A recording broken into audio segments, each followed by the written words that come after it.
Okay, now I just want you to take a look at that. The mighty dash, Pan Am colors coming over the Cascades, dotted with clouds, dappled with sunlight. How can you look at that and have your heart not skip a beat? That is just a thing of aviation geek beauty. So we are, as you can see right here, about 3 minutes away from top of descent. We're going to be going down to 5,000 feet. I'll show you where we're going down to in a minute. On our way into KHQM Bowerman, or HUD, which is the Native American name for the place.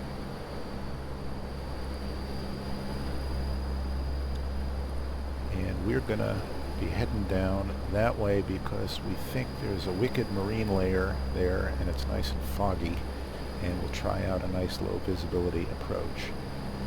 Not sure whether it's going to hold. The fog might lift. I hope it doesn't, actually.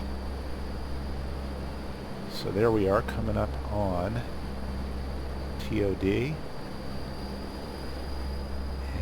we've set 5,000, and that's cool. Put us in the right mode, and that is good. Wait for this to come in, of course.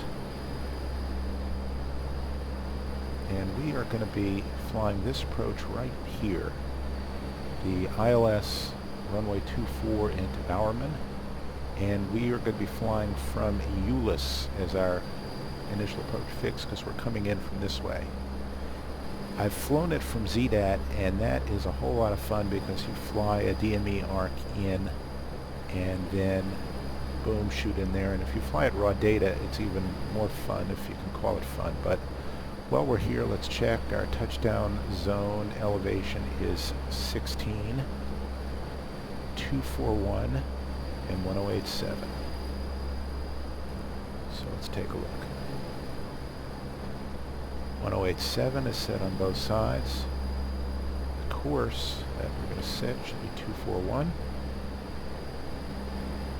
So we will set right here as we keep an eye on this, make sure we're ready when it starts coming down because we don't have a whole lot of room at the top to gain speed, so we'll roll back on the power pretty quick. And what did I say? It was 241, yes. So turn our course to 41. Like so. There we are. Hit and hold down format again. Looking good.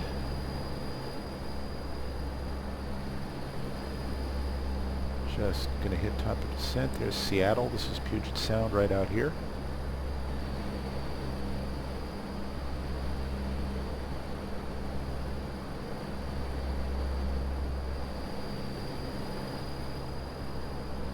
Our vertical profile, and my power levers have been acting up again. It didn't quit the engines on me, thank goodness, but I don't know if you can see it, but they twitch quite a bit, and that's because the pots are noisy. And the pots are noisy because it's a crappy, lousy product.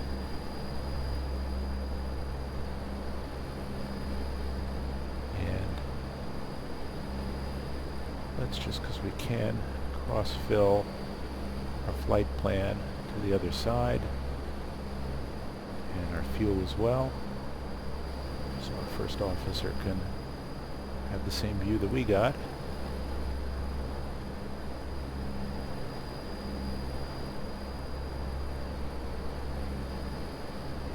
It is not synced up. Let me just make sure that I didn't knock something off kilter here in our flight plan.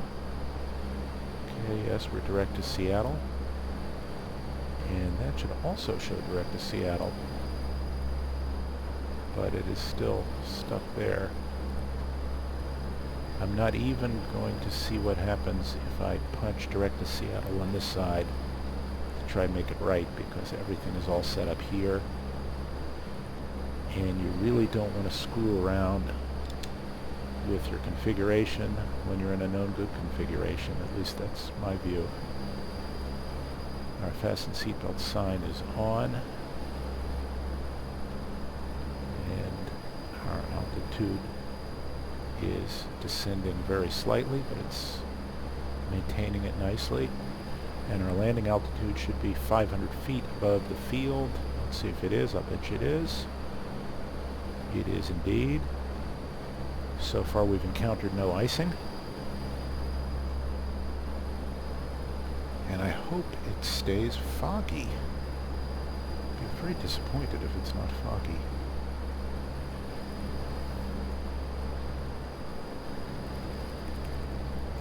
Let's get the latest forecast. Hey, foggy, good. All right, let's see. Foggy, visibility half a mile, ceiling 210. All right, so it's gonna be yucky, but it's not going to be as bad as we really wanted it.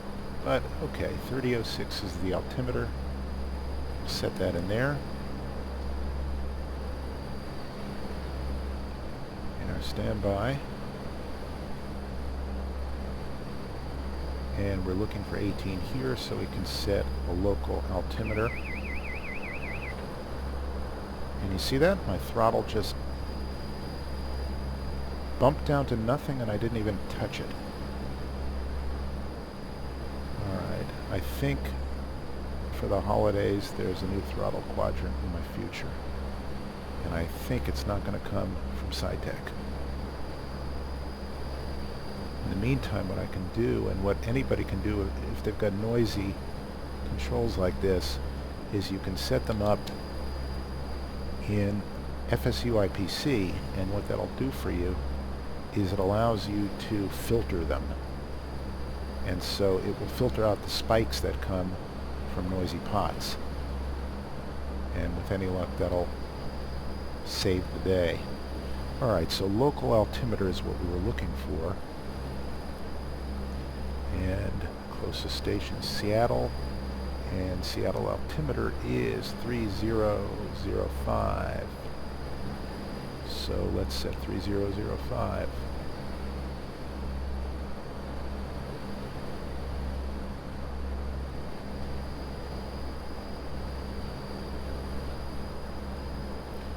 And we're coming right over. That down there is the Tacoma Narrows Bridge. And it's actually two bridges, and they're both rebuilt. But the old Tacoma Narrows Bridge in 1940 something was this beautiful, long, skinny, elegant suspension bridge, and it looked a lot like the one now, if you can see down there. The difference is that the old one, see how there's two of them down there? These are two replacement bridges. The old one was just one bridge, and it was only, I believe it was just 4 lanes, 2 lanes in each direction. And it was very long and very slim, and it didn't have a whole lot of bracing on it. And it was built to be very, very strong and very, very supple. But what they didn't count on was that it had a harmonic frequency. Well, everything has a harmonic frequency. That's the frequency where if you hit it and vibrate it at a certain rate, it will ring like a bell or like a guitar string. And that bridge happened to have a harmonic frequency that was perfectly triggered by wind blowing over it like a wing, creating pockets of high and low pressure that made the thing do a little twist and a wobble and an up and down oscillation, and all of it got together until it hit that resonance point on the structure. And so even though it was built to withstand hurricane force winds, it blew apart in winds that were much less than that, because it all got rattling and rolling at the exact frequency where it basically shook itself apart. Which I don't know about you, that's kind of cool.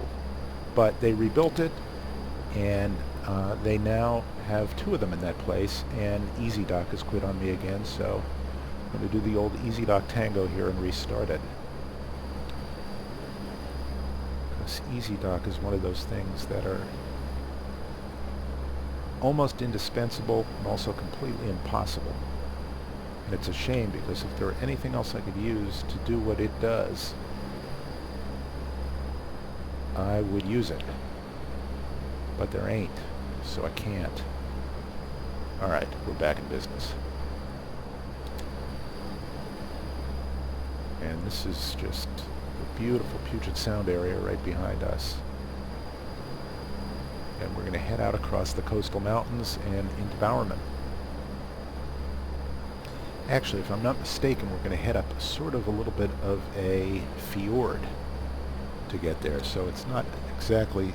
I think we're done with the mountains. They'll be on either side of us, but let me just double check that. That's simple enough to check.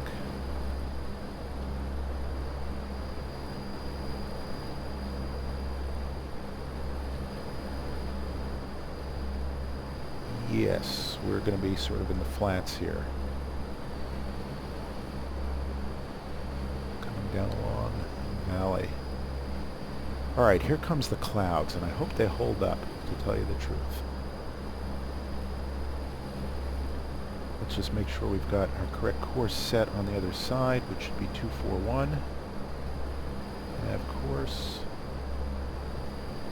This is all to make the HUD happy. And we do have the correct ILS tuned in on that side too. And our nav source is nav 2 on this side, nav 1 here. It's actually FMS 1, but we'll switch over to nav 1 when we start to turn towards our localizer. Let's just check on the progress of our descent. Come up on 10,000. Save ourselves a little bit of trouble, but wear a little bit more on our pumps and things. I'm going to turn our pumps on, turn our lights on. Bleeds can stay normal for the moment. Just ease back a little power. Check our vertical progress. We are right smack dab on it. Everything cross checks. The deviation is nil. The descent rate is what we want. We are well within parameters to get where we need to go. And so that's good. Now I'm going to arm our approach. Not going to activate it yet. And ULIS right there at 5,000 is our initial approach fix. And from there, we're going to go down to, I believe, 2,400 to intercept the localizer. Let's just find out. 2,300. Alright, picking up some ice. Throw on the boots. On they come, open come the doors. I'm not going to adjust our V speeds because I know by the time we hit our descent, we are not going to have any ice on the airframe. And let's do our little ice check there. There's probably not a ton of ice because there's not anything building up here. When we're really icing, this just really builds up. So let's quickly check our plate. And we're going to be coming in from ULIS, and when we get to ULIS we will switch over into heading select and then switch our nav source, and that's where we will intercept our localizer. So that's what we're going to do, and we should be right in the soup, which will be great. Getting a little speedy here, so I'm going to slow us down.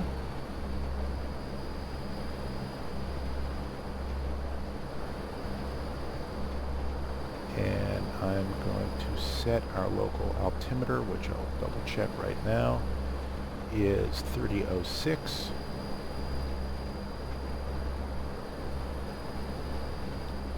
There we are.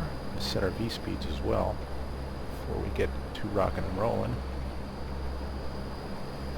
And that is done. I'm going to set a V app that's going to be 5 knots faster than that. and that'll show up on the HUD as well. That'll give us our speed targets.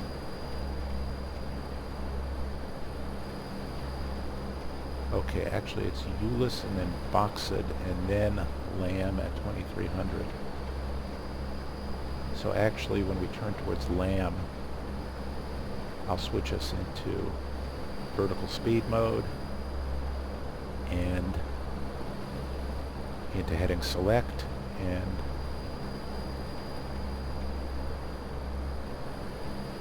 just double check our flight plan because I'm not sure that we want to be that high at Coxed. Let's see how far Coxed is from LAM. So we'll give ourselves enough time.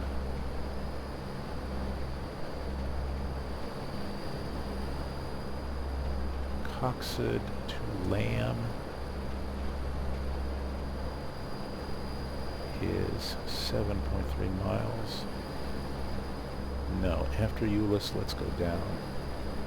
Let's just see what our MSA is right here. Our MSA is 3,600 from the direction we're coming.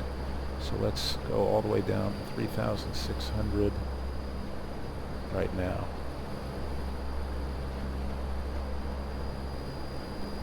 Outsell.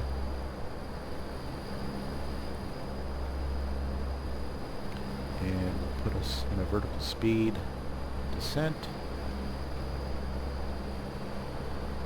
And we're down below 200, which is right where we want to be.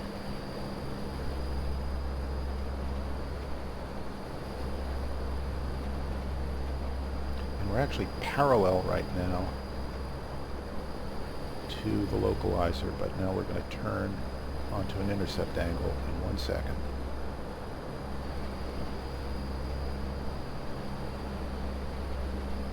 Okay. Put ourselves on that heading. We'll put ourselves in heading select mode. We'll switch over our nav source. And you see, that is our intercept. And the way you intercept using an HSI is you put your heading on the tip of that needle right there, and you progressively turn so that the tip of the needle always is right on the nose, and before you know it, you will have intercepted your localizer or your VOR track. Alright, now that we are almost there, pop upstairs, turn our blades to min, turn our taxi lights on. And we don't have any ice, we can turn off our anti-ice, close our doors, check on our intercept, check on our rate of descent. We're below the glide path, so that is good. I'm just going to throttle down a little bit more, and I'm also going to set reduce noise profile landing, as always, because I just like the path it gives us. And I'm going to pop us into nav mode, and it will do the intercept for us. Other thing I'm going to do is I'm going to pop up our HUD.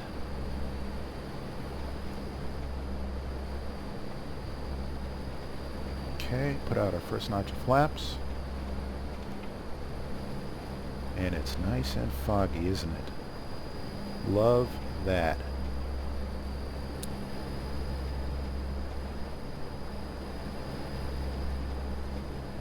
And it is capturing. So I'm going to quickly spin our heading 241, which is runway heading. And that should complete the picture. So we're going to jump into the soup here.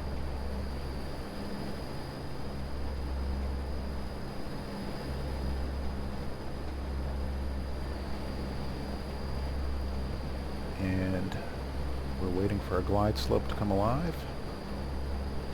It has. We'll just pop us in approach mode. And now approach 3 is armed. Spin our altitude down.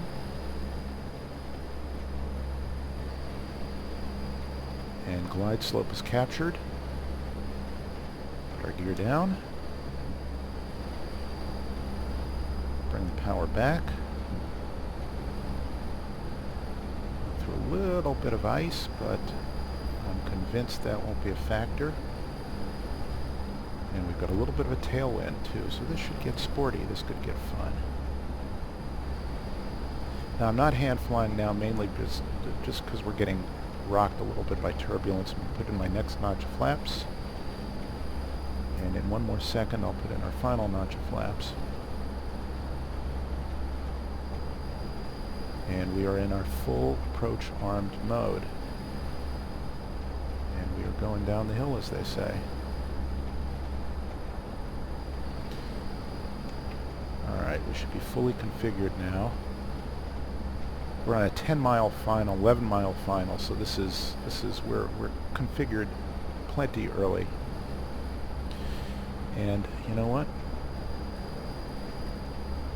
On can come the ice, and I'm going to leave the ref speeds alone because by the time we get there we're not going to have any ice on the airframe. How do I know this? Well, I don't. But I'm reasonably confident based on the temperatures outside.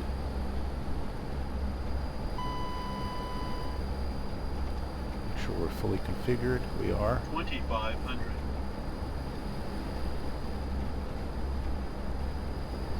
I'm going to put in a little bit of an additive because of the tailwind.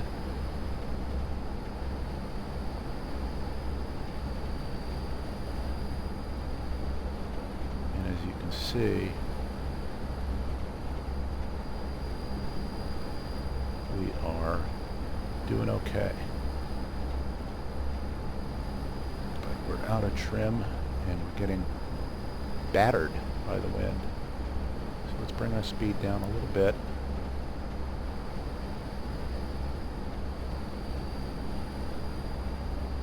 And although it's hard to tell, we're almost wings level.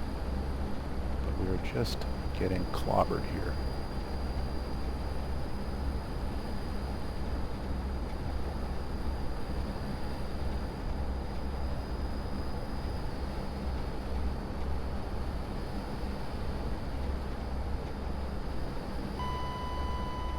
Okay, there's the outer marker.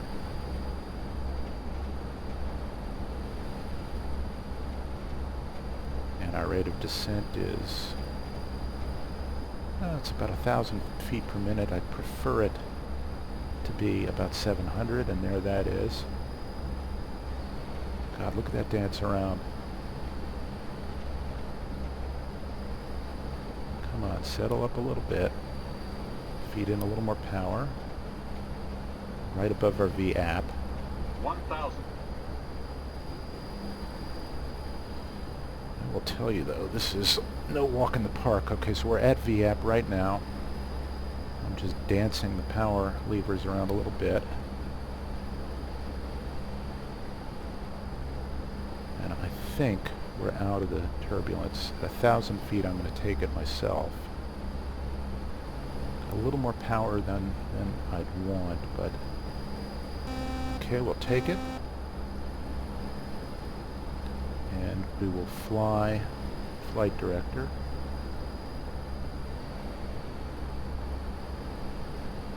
Walk back the power a little bit.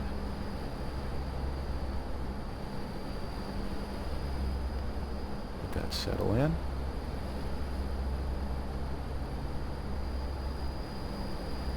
Power up a little more.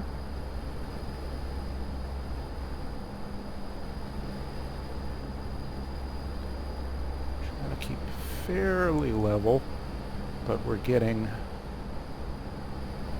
rocked around ever so slightly.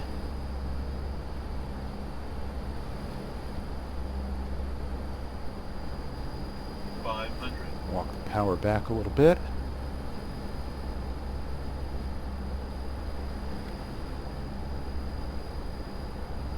Here we are. Plus 100. A little fast for the tailwind. There's our fake runway. Minimums. Minimums. Okay, there are runway lights. 100. 50, 40, 30, 20, 10.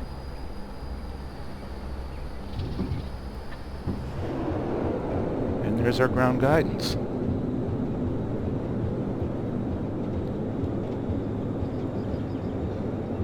And I don't know about you, but that was kind of fun. So that there was an approach to minimums in the Mighty Dash Professional, and I just want to take a moment